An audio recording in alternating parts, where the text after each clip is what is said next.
नमस्कार दोस्तों, स्वागत है आपका आध्यात्मिक जर्नी पर। दोस्तों, आज हम बात करने वाले हैं श्रीमद् भगवत गीता के 5वें अध्याय की, जिसका नाम है कर्म योग कृष्ण भावनामृत कर्म।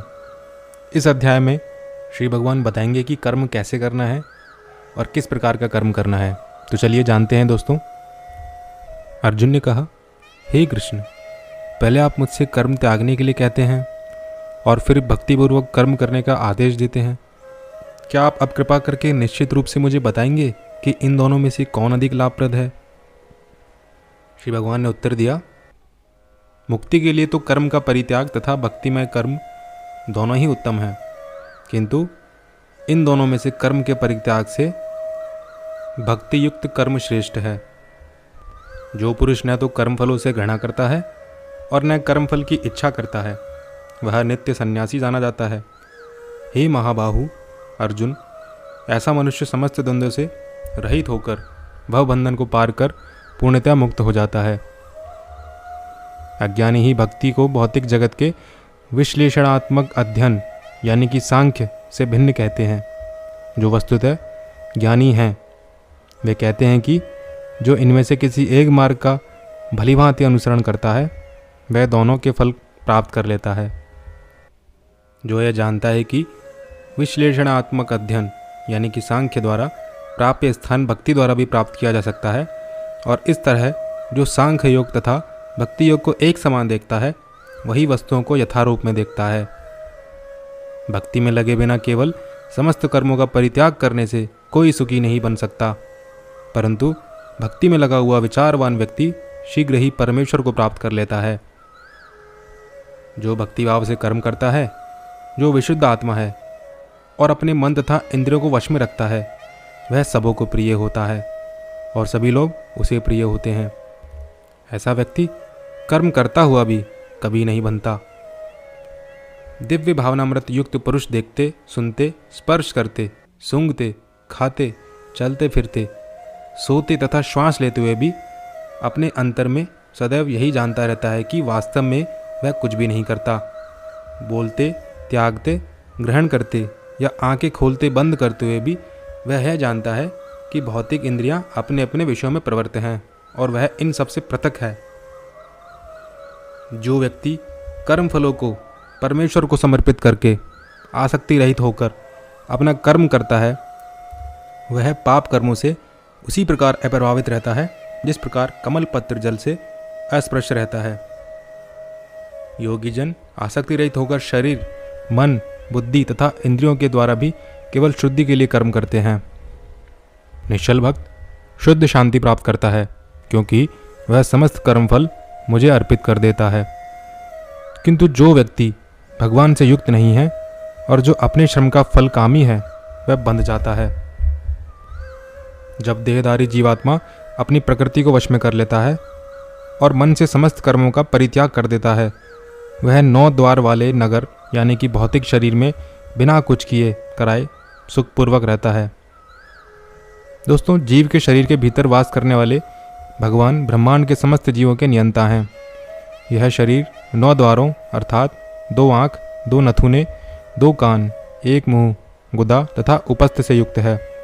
बद्धावस्था में जीव अपने आप को शरीर मानता है, किंतु जब वह अपनी पहचान अपने अंतर के भगवान से करता है तो वह शरीर में रहते हुए भी भगवान की भांति मुक्त हो जाता है। दोस्तों, आगे भगवान कह रहे हैं, शरीर रूपी नगर का स्वामी देहधारी जीवात्मा न तो कर्म का सृजन करता है, न लोगों को कर्म करने के लिए प्रेरित करता है, न ही कर्मफल की रचना करता है। यह सब तो प्रकृति के गुणों द्वारा ही किया जाता है। परमेश्वर न तो किसी के पापों को ग्रहण करता है न पुण्य को, किंतु सारे देहधारी जीव उस अज्ञान के कारण मोहग्रस्त रहते हैं जो उनके वास्तविक ज्ञान को आच्छादित किए रहता है। किंतु जब कोई उस ज्ञान से प्रबुद्ध होता है जिससे अविद्या का विनाश होता है, तो उसके ज्ञान से सब कुछ उसी तरह प्रकट हो जाता है जैसे दिन में सूर्य से सारी वस्तुएं प्रकाशित हो जाती हैं। जब मनुष्य की बुद्धि, मन, श्रद्धा तथा शरण सब कुछ भगवान में स्थिर हो जाते हैं, तभी वह पूर्ण ज्ञान द्वारा समस्त कल्मश से शुद्ध हो जाता है और मुक्ति के पथ पर अग्रसर होता है। विनम्र साधु पुरुष अपने वास्तविक ज्ञान के कारण एक विद्वान तथा विनीत ब्राह्मण, गाय, हाथी, कुत्ता तथा चांडाल को सभी को समान दृष्टि से देखता है। जिनके मन एकत्व तथा समता में स्थित हैं, जिन्होंने जन्म तथा मृत्यु के बंधनों को पहले ही जीत लिया है, वे ब्रह्म के समान निर्दोष हैं और सदा ब्रह्म में ही स्थित रहते हैं। जो न तो प्रिय वस्तु को पाकर हर्षित होता है और न ही अप्रिय को पाकर विचलित होता है, जो स्थिर बुद्धि है, जो मोह रहित है और भगवत विद्या को जानने वाला है, वह पहले से ही ब्रह्म में स्थित रहता है।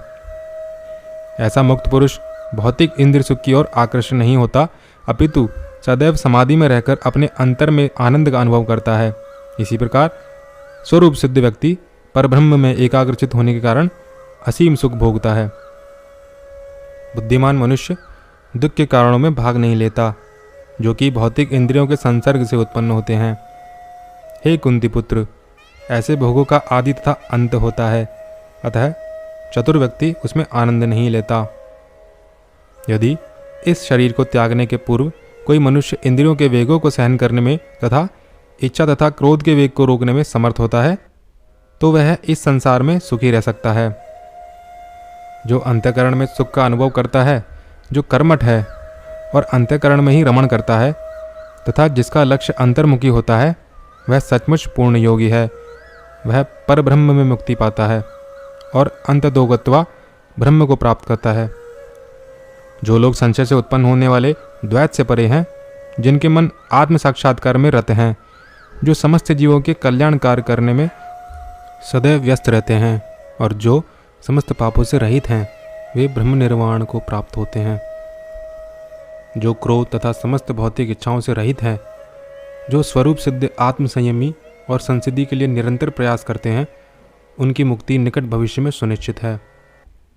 समस्त इंद्रिय विषयों को बाहर करके दृष्टि को बाहों के मध्य में केंद्रित करके प्राण तथा अपान वायु को नाथुनों के भीतर रोककर और इस तरह मन, इंद्रियों तथा बुद्धि को वश में करके जो मोक्ष को लक्ष्य बनाता है, वह योगी इच्छा, भय तथा क्रोध से रहित हो जाता है। जो निरंतर इस अवस्था में रहता है, वह अवश्य ही मुक्त है। मुझे समस्त यज्ञों तथा तपस्याओं का परम भोक्ता, समस्त लोकों तथा देवताओं का परमेश्वर एवं समस्त जीवों का उपकारी एवं हितैषी जानकर मेरे भावनामृत से पूर्ण पुरुष भौतिक दुखों से शांति लाभ प्राप्त करता है। दोस्तों, कृष्ण भावनामृत का अर्थ है परमेश्वर के साथ अपने संबंध का पूर्ण ज्ञान प्राप्त करके कर्म करना, और इस चेतना की पूर्णता का अर्थ है कृष्ण या श्री भगवान का पूर्ण ज्ञान। शुद्ध जीव भगवान के अंश रूप में ईश्वर का शाश्वत दास है। वह माया पर प्रभुत्व जताने की इच्छा से ही माया के संपर्क में आता है और यही उसके कष्टों का मूल कारण है। जब तक वह पदार्थ के संपर्क में रहता है, उसे भौतिक आवश्यकताओं के लिए कर्म करना पड़ता है, किंतु कृष्ण भावनामृत उसे पदार्थ की परिधि में स्थित होते हुए भी आध्यात्मिक जीवन में ले आता है, क्योंकि भौतिक जगत में भक्ति का अभ्यास करने पर जीव का दिव्य स्वरूप पुनः प्रकट होता है। जो मनुष्य जितना ही प्रगत है, वह उतना ही पदार्थ के बंधन से मुक्त रहता है। भगवान किसी का पक्षपात नहीं करते। यह तो कृष्ण भावनामृत के लिए व्यक्तिगत व्यवहारिक कर्तव्य पालन पर निर्भर करता है, जिससे मनुष्य इंद्रियों पर नियंत्रण प्राप्त करके इच्छा तथा क्रोध के प्रभाव को जीत लेता है। और जो कोई उपयुक्त काम इच्छाओं को वश में करके कृष्ण भावनामृत में दृढ़ रहता है, वह ब्रह्म निर्वाण या दिव्य अवस्था को प्राप्त होता है। कृष्ण भावनामृत में अष्टांग योग पद्धति का स्वमेव अभ्यास होता है, क्योंकि इससे अंतिम लक्ष्य की पूर्ति होती है। यम, नियम, आसन, प्राणायाम, प्रत्याहार, धारणा, ध्यान तथा समाधि के अभ्यास द्वारा धीरे धीरे प्रगति हो सकती है, किंतु भक्ति योग में तो ये प्रस्तावना के स्वरूप हैं, क्योंकि केवल इसी से मनुष्य को पूर्ण शांति प्राप्त हो सकती है। यही जीवन की परम सिद्धि है। मित्रों, इस प्रकार श्रीमद् भगवद गीता के 5वां अध्याय कर्म योग कृष्ण भावनामृत कर्म का भक्ति वेदांत तात्पर्य। तो चलिए दोस्तों, मिलते हैं अगले वीडियो में। दोस्तों, अगर वीडियो पसंद आए तो इस वीडियो को लाइक करें, दोस्तों के साथ शेयर करें और हमारे चैनल को सब्सक्राइब करें। तब तक के लिए नमस्कार, राधे राधे।